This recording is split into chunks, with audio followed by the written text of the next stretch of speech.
محمد ملے رب ملا دی ملا اور محمد ملے ایک مسلمانوں کو اور کیا چاہیے میرا ہوں نہ رہوں پر مدینہ رہے میرا ہوں نہ رہوں پر مدینہ رہے رب ملا دی ملا اور محمد ملے ایک مسلمانوں کو اور کیا چاہیے کئی جگہ بیان فرمایا ہدی للمتقین ہدی للناس ایک گائیڈ بک ہے زندگی گزارنے کا طریقہ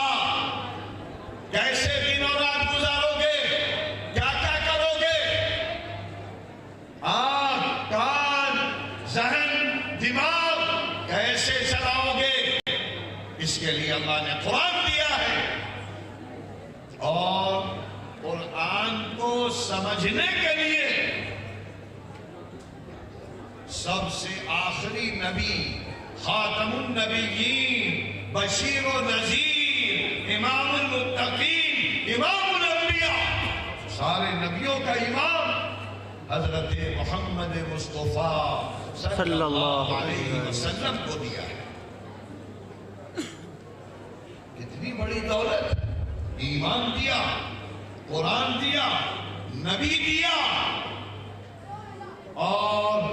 قرآن کا پہلا حکم آدمی کو سوچنا چاہیے کہ اللہ نے پہلا حکم کیا دیا ہے غار حرا میں جب اللہ کے رسول صلی اللہ علیہ وسلم غاروں میں بیابانوں میں جاتے تھے اور چھوٹے سے غار حرا میں دعا مانگ رہے تھے عبادت کر رہے تھے اے اللہ نور اتار دے ہدایت اتار دے خیر اتار دے اسی حالت میں ایک دم سے کوئی اندر آ گیا رات میں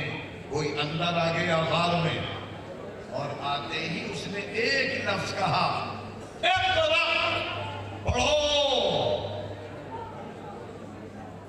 اللہ کے رسول نے جواب دیا ما انا بقاری میں پڑھا ہوا نہیں بخاری مسلم کی روایتیں ہیں کہ اس شخص نے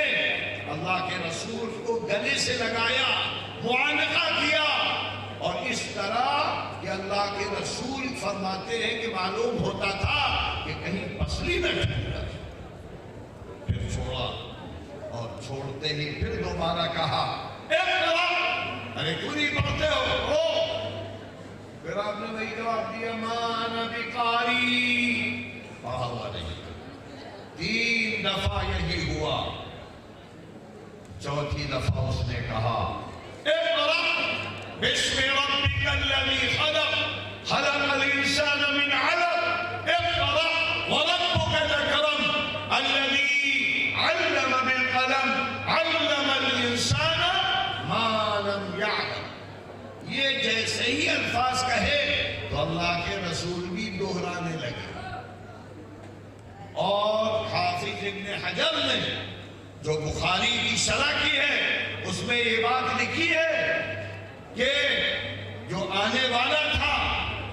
اس نے جنت کے مخمل پر یہ آیتیں لکھی ہوئی تھی اور دکھاتا تھا کہ پڑھو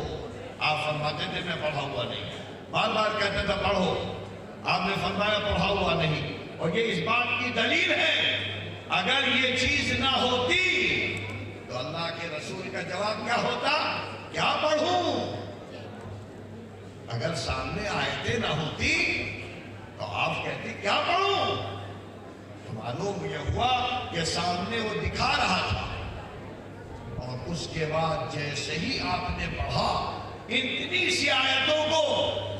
احادیث میں آتا ہے کہ آپ پسینے پسینے ہو گئے پورے جسم کی طاقت نکل گئی غار سے اترے رہے تھے، تھرتھری تھی،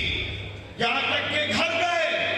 گھر جاتے جاتے اتنے نڈھال ہو گئے کہ گھر کے اندر داخل ہوئے اور فوراً گر گئے اور کانپ رہے ہیں۔ حضرت خدیجہ نے دیکھا اور فوراً آپ نے آواز دی، زمینونی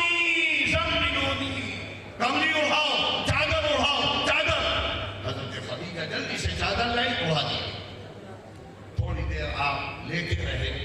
پھر اس کے بعد تھوڑا آرام ملا تو فرمانے لگے، حضرت خدیجہ نے کہا کیا ہو گیا؟ آپ تو طاقتور، اور آج کیا بات پیش آ گئی؟ تو اس پر اللہ کے رسول صلی اللہ علیہ وسلم نے فرمایا، ہم غار میں تھے، ایک شخص آیا، اس نے ہم سے یہ کہا، یہ باتیں ہوئی اور یہ آیتیں اتاری، ہمیں ڈر لگ رہا ہے۔ حضرت خدیجہ کیسی بیوی تھی واقعی، یہ عورتیں ہوں۔ تو حضرت خدیجہ نے تسلی دی، کہا نہیں گھبرائیے نہیں، ایک ہمارا بھائی ہے ورقہ، اس کے پاس چلتے ہیں، اس سے پوچھیں گے یہ کیا ہوا۔ لہذا حضرت ورقہ کے پاس گئے، اللہ کے رسول نے ساری باتیں بتلائیں تو حضرت ورقہ نے کہا، هذا الناموس الذي جاء عیسیٰ و موسیٰ، ارے یہ تو وہی فرشتہ ہے جو عیسیٰ اور موسیٰ کے پاس آتا تھا، آج تمہارے پاس آ گیا اور اللہ نے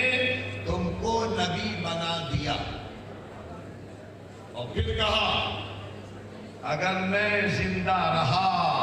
تو تمہاری بھرپور مدد کروں گا، بہت مدد کروں گا۔ بہت برے ہو چکے تھے اور اس کے بعد کہنے لگے، اے محمد، ایک زمانہ آئے گا جب تم کو تمہاری قوم مکے سے نکال دے گی۔ یہ جملہ بھی عجیب تھا کیونکہ اللہ کے رسول پورے مکے کے چہیتے تھے۔ الامین الصادق، الامین الصادق، یہ آپ کا لقب تھا۔ آپ سوچ نہیں سکتے تھے ہم کو نکالا جائے گا، اسی لیے اللہ کے رسول نے فوراً فرمایا، اَوَ مُخْرِجِيَّهُمْ، ہم کو نکالیں گے۔ تو حضرت ورقہ نے کہا، ہاں جس نے بھی کلمہ لا الہ الا اللہ کا اعلان کیا ہے، لوگ اس کے دشمن بن جاتے ہیں۔ یہ ہے پوری تاریخ قرآن کے